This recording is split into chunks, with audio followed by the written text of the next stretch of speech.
Today, we go back to Dixon, Illinois, a small city of roughly 16,000 people. Familiar streets, local government meetings, small offices, and people who knew each other by name. The kind of place where trust did not feel like a risk. It felt normal. And for more than 20 years, that normalcy was the most expensive thing Dixon ever owned. This is not a story about a vault or a getaway car.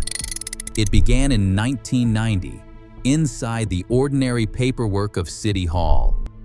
And it did not end until late 2011, when one employee sat down at a desk that was not hers, pulled up a bank account that should not have existed, and refused to let the question disappear. By then, Dixon had already lost more than $53 million. Dixon was never built to defend against this kind of crime. Its local government ran on official titles backed by thin machinery. The mayor and city commissioners were part-time officials, retired workers, teachers, local professionals, people who cared about the city but were not trained to dissect municipal finance, line by line. There was no second full-time accountant sitting inside City Hall, no independent CPA cross-referencing every transfer, no one whose only job was to ask whether the numbers matched the physical reality of the streets outside. That was the first weakness. Not a broken lock, not a missing camera, a knowledge gap. Into that gap stepped Rita Crundwell. Her title was City Comptroller and Treasurer. On paper, it sounded like a quiet administrative job. In practice, it placed her at the center of everything: budgets, accounts, checks, transfers, and the financial language that most of the people around her did not speak fluently. She had held the position long enough that her explanations had become the explanation. When Dixon's finances looked strained, and they often did, Rita was the person who made sense of it. Delayed payments, budget pressure, state funding problems. The answers always sounded plausible. And because no one inside City Hall had the training to push back, plausible was enough. Over time, that dependence stopped being a courtesy. It became access. And Rita's access was not treated like a risk. It was treated like routine.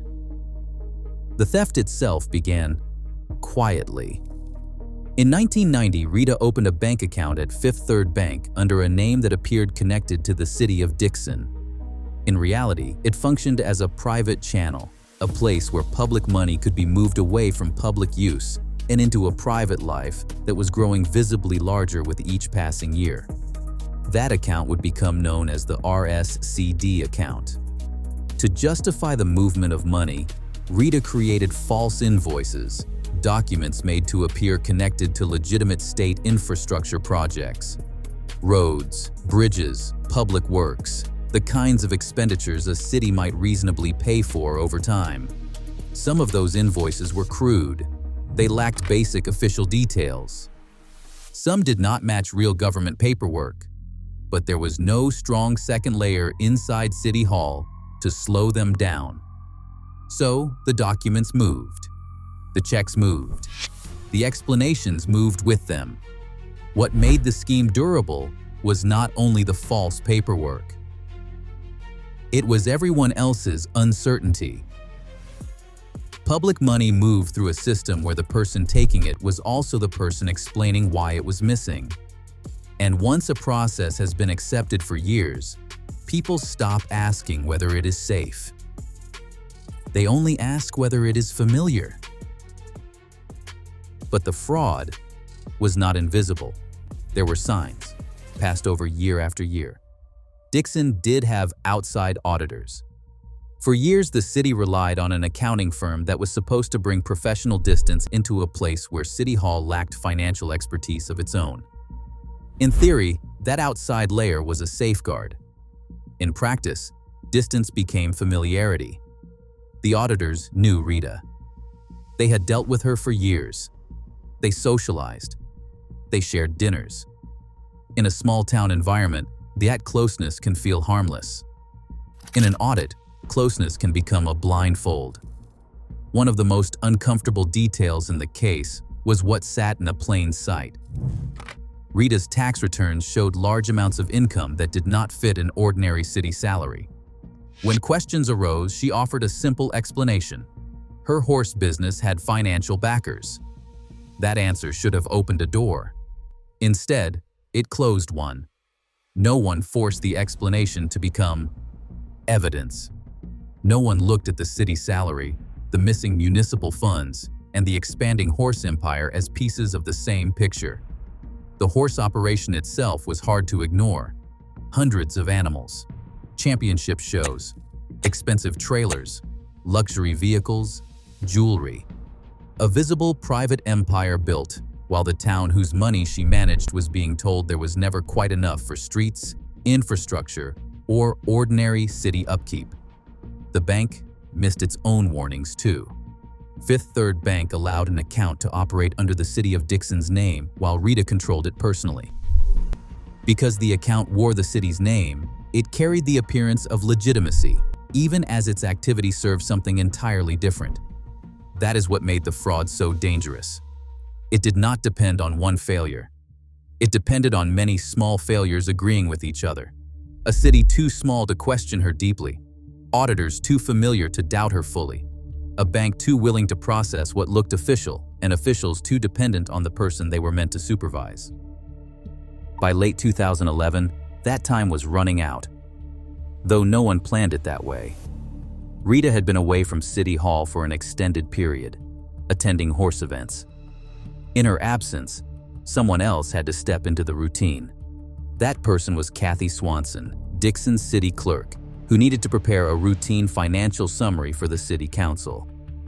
The numbers did not line up. Swanson contacted Fifth Third Bank and asked for a list of the city's accounts. Through what appears to have been a crucial mistake, a bank employee sent a more complete list than Rita would have wanted anyone else to see. On that list was the RSCD account, a city account that did not belong in the story Swanson had been told. When the statements came through, the picture became harder to excuse. The account showed spending that looked nothing like city business, personal expenses, charges that had no connection to public purpose. No one kicked down a door. No investigator decoded the case from the outside. A city employee, filling in during an absence, asked for records, noticed something wrong, and refused to let the explanation disappear back into the routine. She brought what she found to the mayor. The city moved quietly. Federal authorities were contacted, and the FBI began building the case.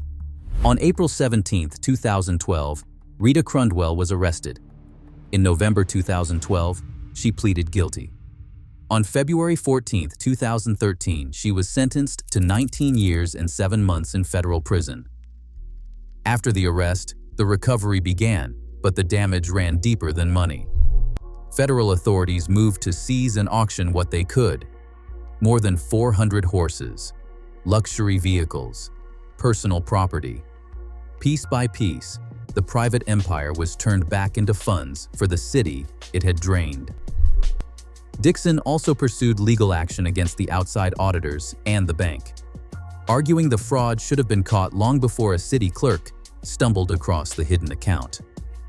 That fight produced a major settlement, and combined with the asset sales, helped Dixon reduce debt and address infrastructure that had been neglected for years. But then, on August 4, 2021, Rita Crundwell was released from federal prison years early and placed in home confinement. And in December 2024, her remaining sentence was commuted. For the people of Dixon, that reopened the wound. The money had been partially recovered. The streets could be repaired, but the feeling that the consequences had never quite matched the scale of the damage, that proved harder to address than any budget shortfall.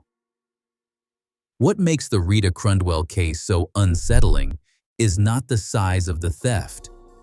It is the explanation for how it lasted.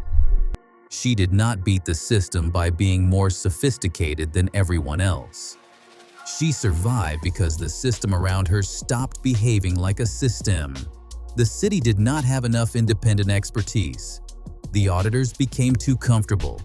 The bank processed what looked official. Officials depended on the person they were supposed to supervise. And when warning signs appeared, familiarity softened them. The fraud was exposed by chance. But chance alone did not stop it.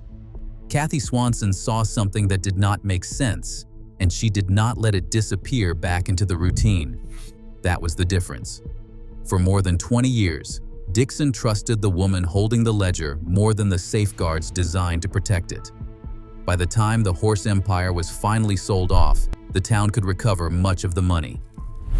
What it could not recover so easily was the illusion that trust by itself had ever been a control system.